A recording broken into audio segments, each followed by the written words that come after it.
Hi, folks. Welcome to Crisco's Corner. Hi, folks. Welcome back. Now the smoke has cleared a little bit. Well, not all of it, but most of it is cleared from the election day of November 8th.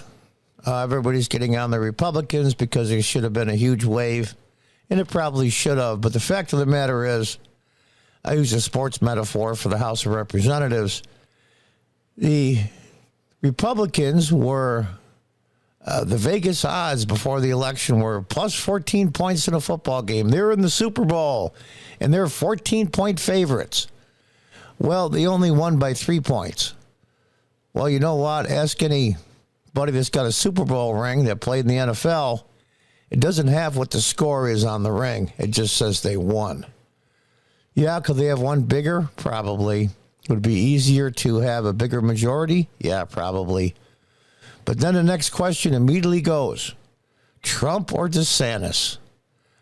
What's the choice here? The Trump people that were endorsed by Trump, got beat badly and blah, blah, blah. Absolute BS. My understanding, the figures that I've seen and calculated, the individuals that Trump endorsed for Congress, governor, such like that, he had over a 91% success rate. And in primaries prior to the general election, Trump endorsed candidates had a 98% win rate. Anybody that gets almost 92% in a general election of people they endorsed is a political genius. But they can't have it for Trump. Can't do it. I think the reason why a lot of the House members, the majority anyway, of the Republicans didn't make it, frankly, is the leadership of the Republican Party, and I don't mean Trump. But I digress. That's water under the bridge.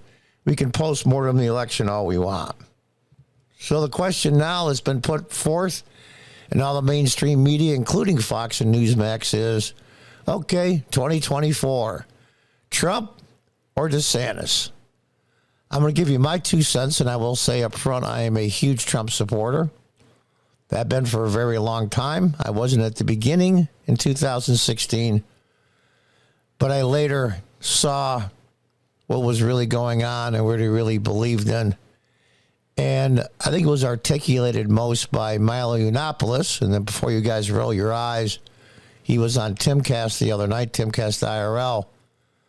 And I suggest you go here on YouTube to see the 2-hour, mostly Milo talking, which is unusual for a Timcast episode. But Milo articulating. Now, did everything Milo said I agree with? No. But when it came to Trump, he was straightforward and honest. People don't understand. In the South, in the Midwest, the old Rust Belt, so to speak, Western Pennsylvania, all the way through to Michigan and Illinois, in the Deep South and Appalachia, people felt a sense of hopelessness, fear, as generation after generation, as their livelihoods were taken away from them by multinational corporations, offshoring jobs, and slow deterioration of small towns. My town here in upstate New York was one of the manufacturing hubs of the entire country, let alone the Northeast or upstate New York. And now those manufacturing jobs are gone. In fact, I'm a former elected city council member in the early 2000s. And I'll be 66 next week, so I'm old enough to remember what it was like and what it is now. Now, are we trying our best? Yes, but the sense of hopelessness and fear, and the way Milo articulated why these people love Donald Trump. They say, well, Trump, he's a billionaire. He doesn't know for the average person. Yeah, he does. He does. And what he's done is that old saying, there's only one emotion stronger than fear, and that's hope. And for these millions and millions of people, half the country had a sense of hopelessness, and Donald Trump gave them hope. Hope is a very strong emotion. It's not to be cast aside easily. And Milo was very articulate when he talked about the things that Trump did wrong. Some of the people he hired, some of the people he believed, how he handled some situations. The man's not perfect. He's got some personality flaws, to be sure. There's no question. And we all do. The only difference is ours isn't on the front page or on every website in the country every single day. So let's get to the nuts and bolts of it. Trump or DeSantis? And Milo made the argument that I totally agree with it and thought even before I saw the episode. No one has a chance in hell of running against Donald Trump in a primary for the Republican nomination. The guy's a wrecking ball.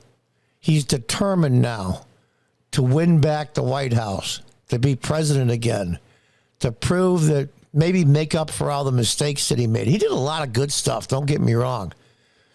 Economic-wise, we were just zooming.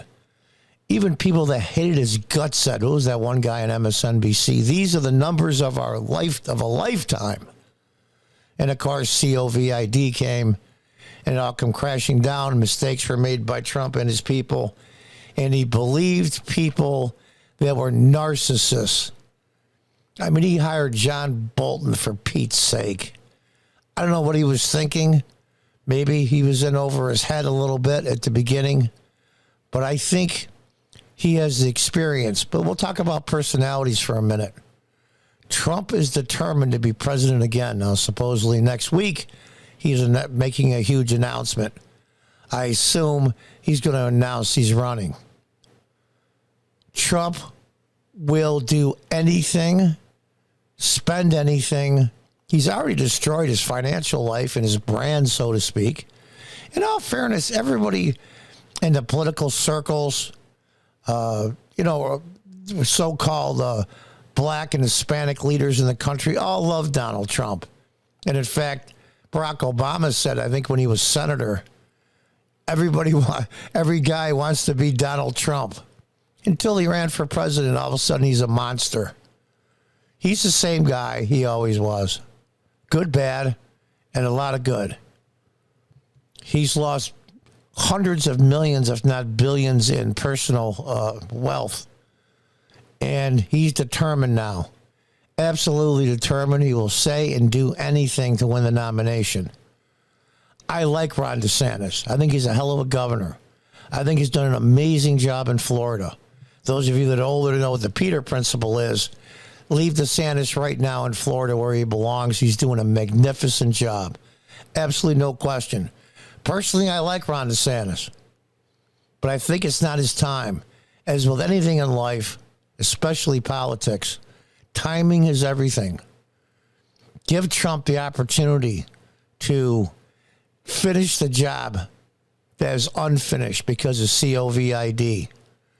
I think if that hadn't came, things would have been much different in our country and much better. But Trump is a wrecking ball, and he is fixated on winning the nomination and the presidency back. There's only been one president that has skipped a term. Only one. And he wants to be the second one and make history. Ron DeSantis, any of his people are listening. I'm a small channel, so now maybe they won't. But if they do, Governor DeSantis, it's not your time. Do not beat yourself up trying to fight with Trump. And in fact, a lot of the Democrats are saying now, the leader in the Democratic Party are saying, I think it was Biden that said, it's going to be fun to see Trump and DeSantis beat each other up. That's exactly what the Democrats want. Governor DeSantis, do not do it. You can't win. And even by some fluke of luck, you do win the Republican nomination. You will be so beat up by then in the primary process that you would never win the general election. That's just the reality of it. Do yourself personally, your family, and even more importantly, the country a favor. Do not challenge Donald Trump. The man is on a mission, and he is determined, and he has the will and the fortitude to do it. Do not put yourself in harm's way. You have a great, great, bright future ahead of you in politics. Do not make the misstep of going against Donald Trump. Donald Trump will win the nomination, whether you're against him or for him. And if it wasn't for Donald Trump endorsing you, you wouldn't have beat I believe his name is Gilliam, by several thousand votes is all when he got elected governor the first time. Do you owe Donald Trump something? Yeah. Loyalty is really big for me personally and also for Donald Trump. Loyalty in life and in business and in politics is everything. Knowing who you can count on when things are bad and knowing that people are watching your back. That's what the secret to Democrat success. They band together. Governor DeSantis, don't do it.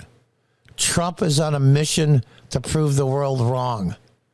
Do not get in the way. It would be harmful for the Republican Party, and even more importantly, it'll be hugely a difficult time for Americans. Put the country first. Let Trump run. Let him win the nomination and even help him win the nomination. And then when the battle lines are drawn, put your big boy pants on and go to war. That's my advice. And it's for the good of the country, not because I'm a Trump supporter. It's because I think the country would be better off if you didn't challenge him. Like I said, you have a bright future. Don't mess it up. Until the next time, goodbye and good luck.